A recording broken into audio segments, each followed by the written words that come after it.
Hey YouTube, today I'm going to keep on reading Prisoner B-3087. Today we'll be reading chapter 6 on page 37. Okay, so let's get started.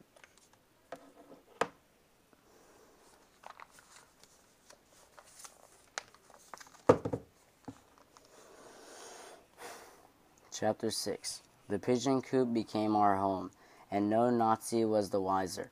I was old enough that my parents could keep me inside all the time now. Couldn't keep me inside all the time now. I took my mother's place in line for our rations, and sometimes my father and I were pulled off the street to work outside the ghetto. But each day we returned to our little sanctuary on the roof and slid the steel bars down tight to protect us. Mother began to talk again and to smile, but every now and then I would catch her staring at the door to the roof, and I knew what she was thinking. The home invasions continued without warning, slowly bleeding everything of value the ghetto still hoarded, and once a week on the Sabbath the Nazis would conduct resettlements when they came and took more people away, thousands at a time, pushed into trucks and taken to villages in the east.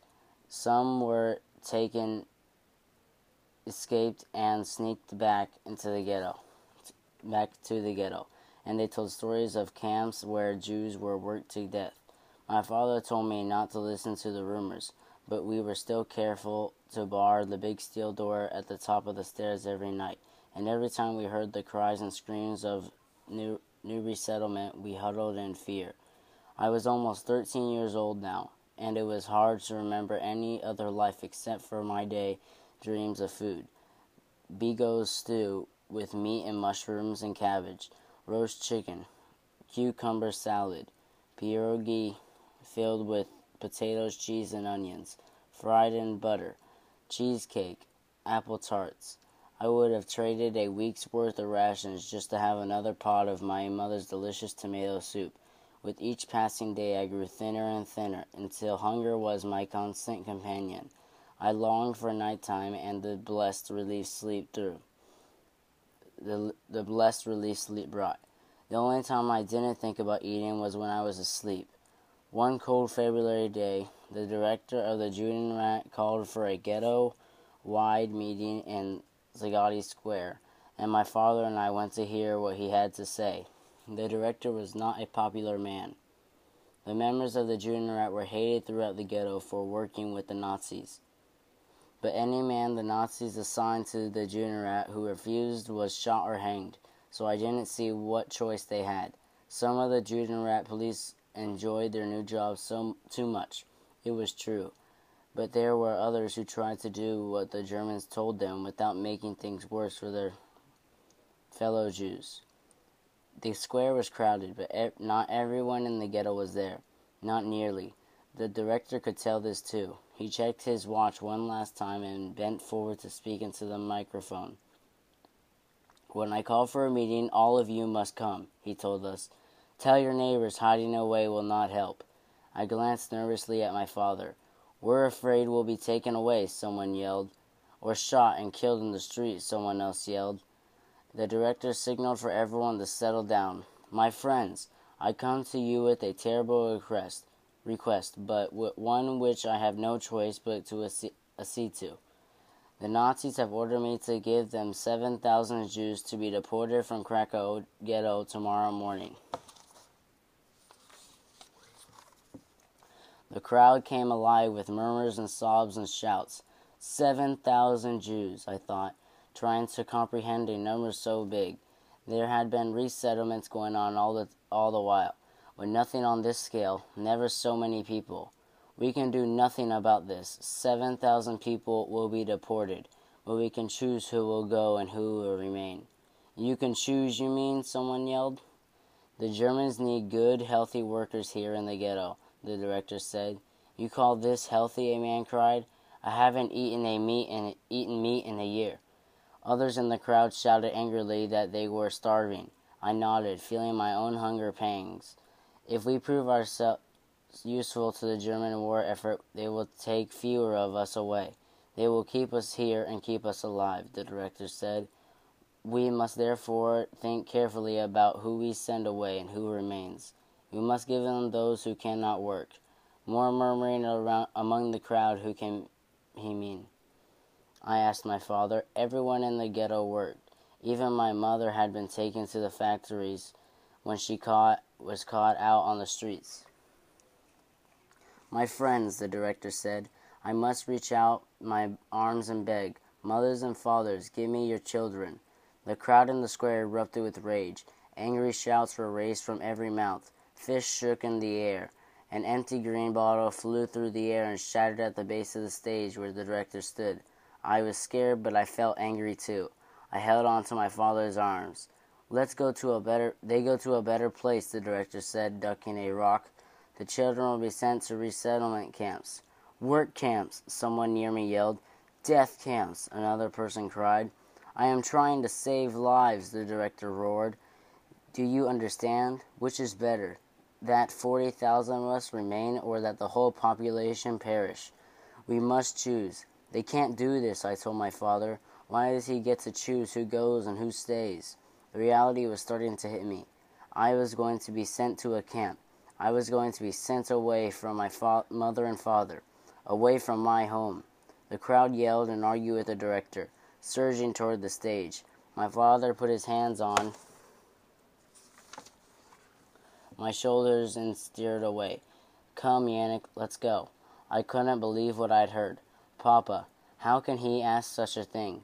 Because the Nazis have promised not to take him, and his family and people will do anything to protect their families.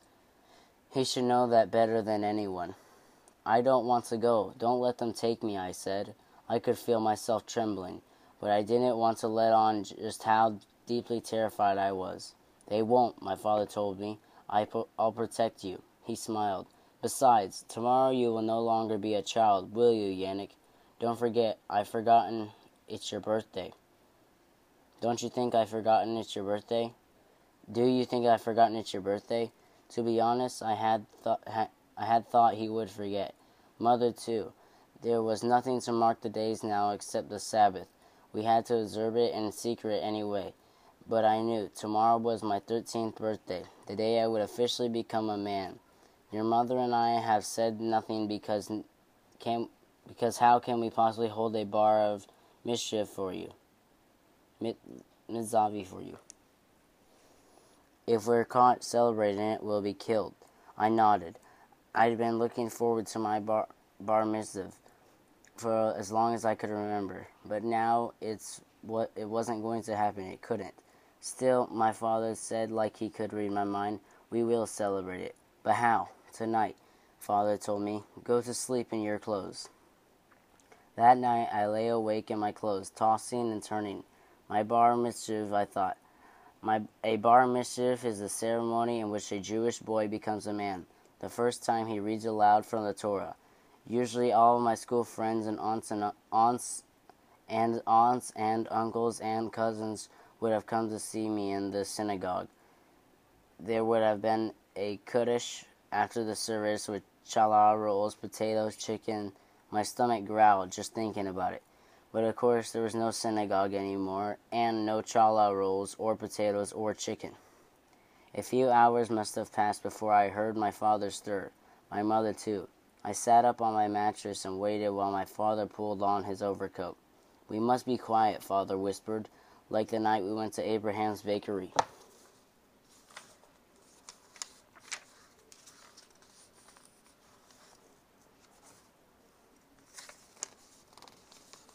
I nodded and stood.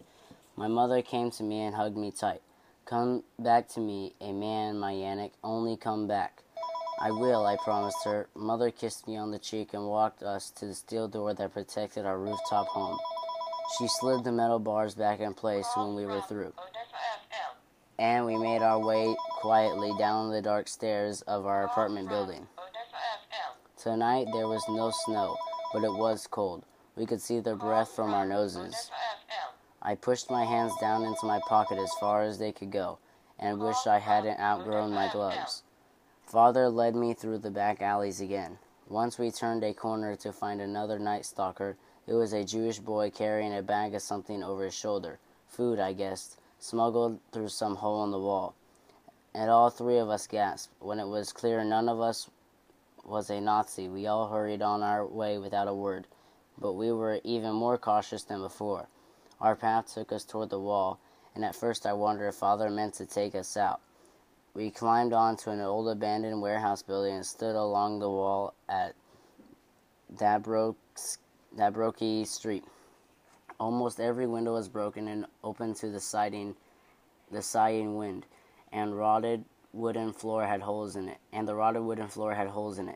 There were stairs at the back, narrow and rickety, and occasionally missing a tree, and down we went into the basement. It wasn't exactly where I had imagined celebrating one of the biggest milestones.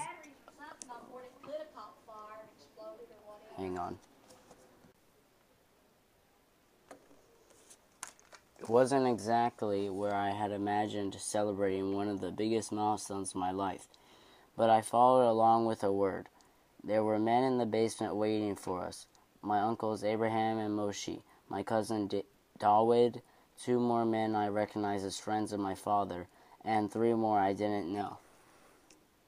One of them held a set of Torah scrolls in a burlap sack, saved perhaps from one of the ghetto synagogues before it burned to the ground. The men whispered hello. Ordinarily, my uncles and cousins would have embraced us and talked, but everyone was too scared of being out after curfew to say anything more.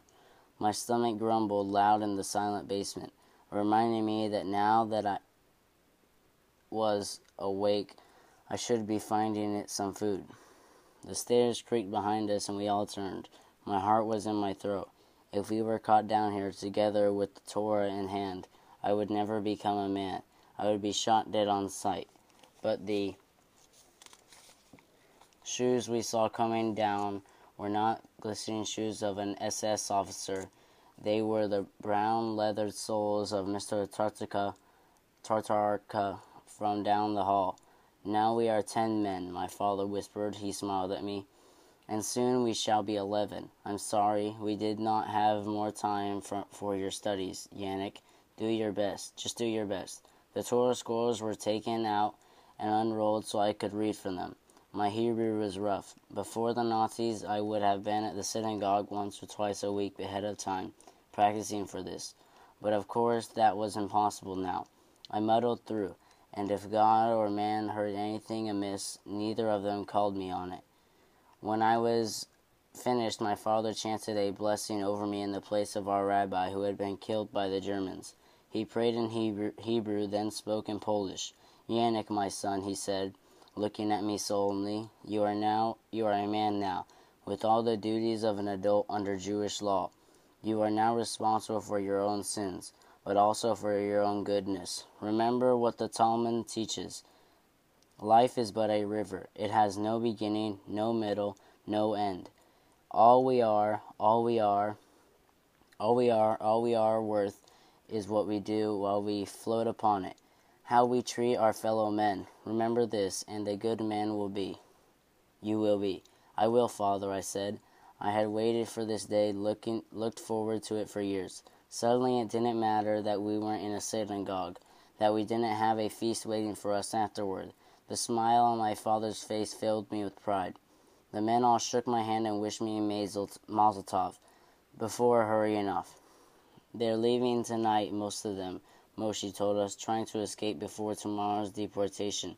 7,000. Never so many. We'll survive, my father told him. Come to our pigeon coop and hide with us. Oscar and his river, Uncle Moshe said. You should talk some sense into him now that you are a man, Yannick. The man who falls asleep on the river drowns. If you want to hear Chapter 7 of Prisoner B-3087, look for my next video.